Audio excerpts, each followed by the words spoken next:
Hey there, good morning. When this video comes out, it'll be about a week until the Boston Marathon and 5K, but I'm taking you along on my last real week of work, which is from 2 weeks out to 1 week out, where I'm going to be doing my 5K themed workouts and my marathon themed long runs, and just kind of explain to you how the training block has gone, what my goals for the Boston Marathon are, and give you a chance to say hi to Con. So don't forget to like, subscribe, ding the bell for notifications, and thanks for following along on Bound for Boston.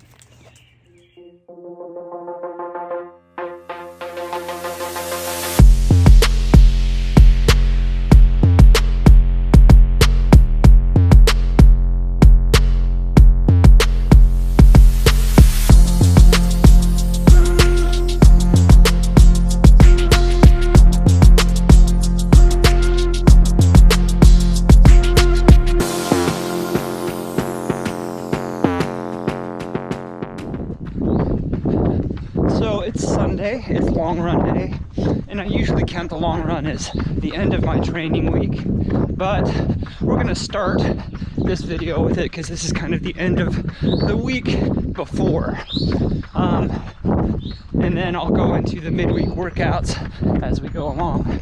We've got a nice sunrise popping over the trees here. The plan for today is 16 miles, with the last 4 to 6 miles in kind of a marathon effort. Normally I would do 6 miles in a marathon effort, but if you've been following along with the series, you know that the 5K is my focus race, and I still want to do well at the marathon, but I'm really just only giving as much focus to that as to get enough volume so I don't die on it. So we'll see how I'm feeling. The route I have chosen today is intentionally difficult. It starts out pretty flat and tame, but there are some big hills on the back end to kind of emulate the Newton Hills on the Boston course. And that's where I intend to do my fast finish. All right, so let's enjoy the day. It's going to be a warm one. Hopefully that doesn't portend how the weather will be in Boston. I am wearing the Saucony Endorphin Elite 2 today.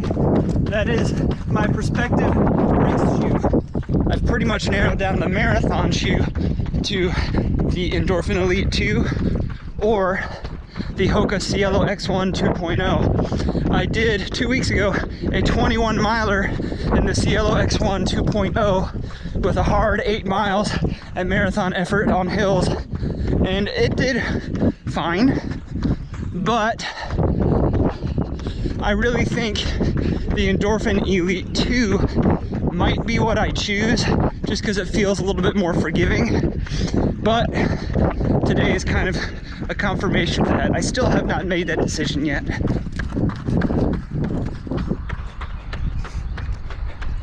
It's a beautiful sunrise there, with the rays shining through the clouds. Sort of like a Japanese tomorrow, which would be a good omen, maybe if I were training for Tokyo. All right, so goals for Boston. Sorry, I'm trying to avoid traffic here. The 5K, which is my focus race, I really just want a lifetime PR. Right now, my lifetime PR is 17:41, and I want to beat that. But to put a specific number on it, I'm going to say 17:30, mainly because the math is easy that way. There's going to be kilometer markers out there, which is a little bit more feedback than mile markers. So I'm going to be shooting for 3:30 per kilometer. I'll know every 3.5 minutes how close I am to that goal pace or not. As far as the marathon, well, I just want to run a good marathon. It's not going to be a PR attempt, but I want it to be good quality, and I'm thinking that means negative split. Boston's not a good negative split course, but therein lies the challenge, and I like a good challenge. My PR marathon in Chicago, I ran even splits, actually a very tiny negative split. I ran 124.50 through the half and 124 38 through the second half. At Houston, which was another PR attempt, but where I knew going in it was going to be pretty tough, I ran 1:24.59 through the half. That was with the bathroom stop. And the wheels fell off a little bit in the last half, and I did 1:28 high for the second half, which, as far for wheels falling off, that's not too bad of a loss of time. Still ran a 2:53, second fastest marathon. So what I'd like to do is take those Houston halves and flip them. Maybe run 1:28, 1:29 for the first half in Boston, and see if I can crank down to something in the 1:25 to 1:24 range on the second half. Really, I would count it as a win just to stay sub 3 after doing a full send 5K 2 days before. But if it ends up being a fun run, well, it'll be a fun run. Hopefully, I would make that choice before starting the race, because in 2016 when I did it, I was forced to turn it into a fun run on the Newton Hills when I went out too hard through Wellesley. I'm nearly 7 miles into the long run. Most of the easy miles are over. I'm starting to hit the hills. It's going to be pretty rolly and some long hills from here to the end. I haven't picked up the pace yet. Not really looking forward to it, to be honest. My legs are a little bit dead today.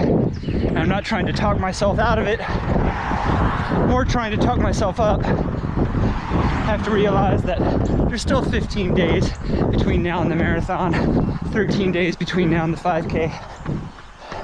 There's plenty of time for recovery and to still get some work in. All right, looks like 10 miles in, right as I get to my buddy Sam's house. Didn't plan that, but it's time to start cranking down as soon as this car goes by. All right, let's crank it down.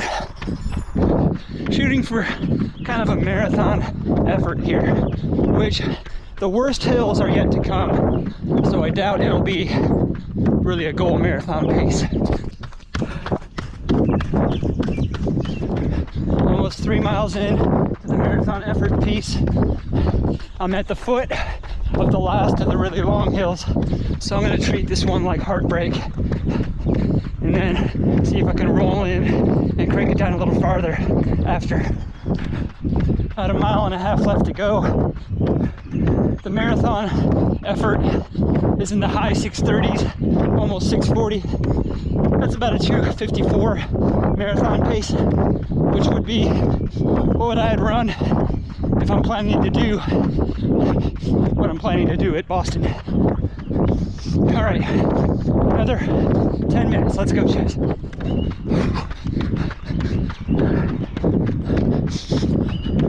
All right, that's 6. And 16 for the day. Oh, it was harder than it should have been. Let's see. The old heart rate is higher than it should be, but I always take that with a grain of salt on days like this. Con and I are enjoying our nice daily walk after my long run. Really gonna need to walk that one off. It was a tougher long run than it should have been, and I can't say that my shoe choice is made any easier by that long run. Still think the Endorphin Elite 2 are going to be contenders for the marathon, but you know, as with every marathon shoe, there's at least 1 or 2 things that are in my head about it that I'll probably talk about during the shoe talk. I talked about how I take the heart rate with a grain of salt. I don't use a chest strap or one of the arm straps for my heart rate. I'm just going by the little optical heart rate that's on the back of my Garmin 245, and I never really trust the readings of that. The readings aren't all that consistent, but I do run by feel and by perceived rate of exertion. So I think that was a little bit high for marathon effort. It kind of felt like, well, it felt like the end of a marathon, so maybe I should trust it. but I think given some recovery, I might be able to maintain that pace and that effort for longer. So we're gonna finish enjoying the rest of this day, and yeah, we'll catch up with you guys through the week. Good morning. It's Monday, which is a recovery day for me when I usually do an easy recovery run. Today was 50 minutes easy. I stretched it to 52, mainly so I could get to 6 miles because I like round numbers like that. A bit humid out with a light rain, not really enough rain to cool me off though.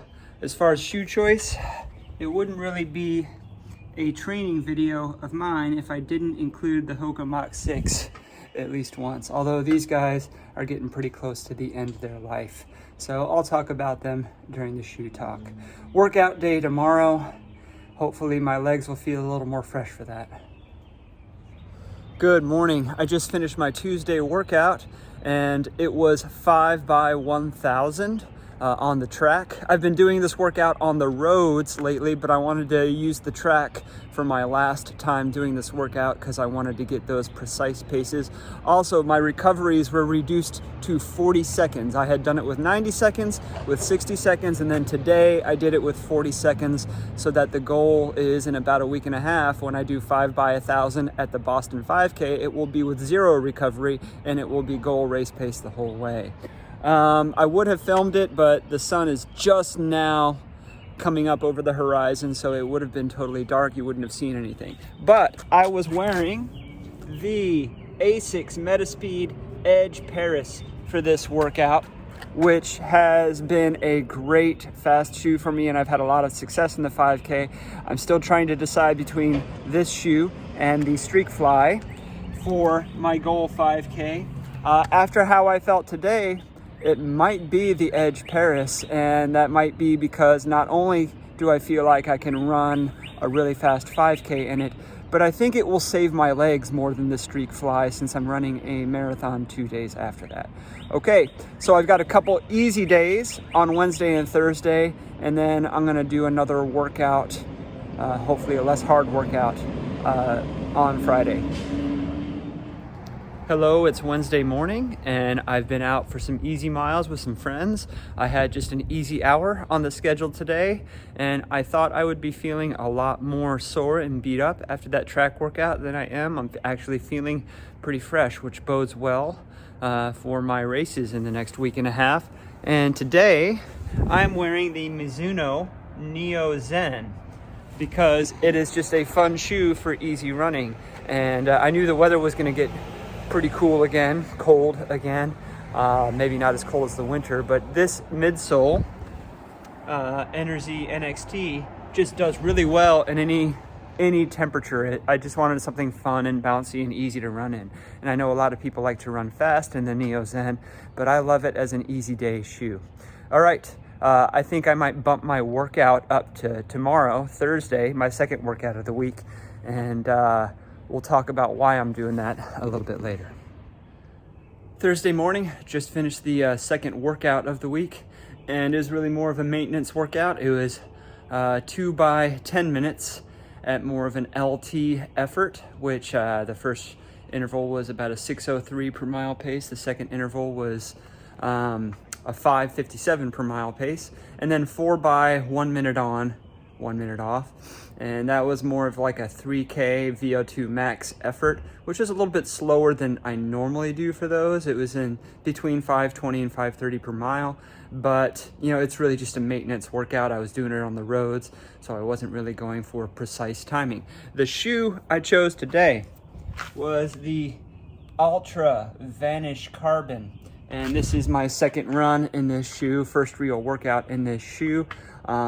Because I'm still testing this shoe, and I'll expect a review to come out on this channel after Boston sometime, maybe a week or two after Boston. I'll just talk about it a little bit in the shoe talk, but I don't want to give too much away. All right, see you tomorrow or over the weekend. Good morning. Connor and I forgot to check in after Friday's run, which was just another easy hour, and that was in the Brooks Glycerin Max. And I decided to wear those again today, which is Saturday morning, which is a scheduled rest day for me. me, so he and I are just going on a nice walk in this crisp morning air. I will talk more about the Glycerin Max during the shoe talk, but really I'm going to direct you over to Midlife Runner's recent video about the Glycerin Max because my opinions of it fairly align with his. Right, Con? All right, it's Sunday, a week before Boston weekend, and I'm doing my last long run, which is 12 miles-ish, with the last 4 miles at marathon effort. We'll see what marathon effort is. It's a lot cooler than it was last Sunday for my 16-mile FFLR, so I should be pretty comfortable today. And I am wearing the Adidas Adios Pro 4. Still haven't decided on my race shoes, so I can't discount these yet. See you on the run.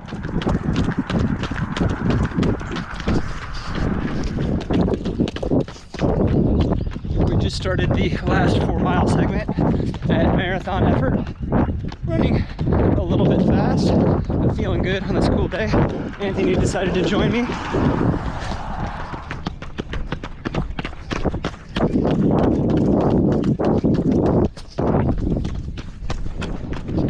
Got about 8 or 9 minutes of pace left. Averaging in the mid 6:30s. I think that's appropriate. Feeling pretty smooth, even going up the hills. It's gonna be a good day.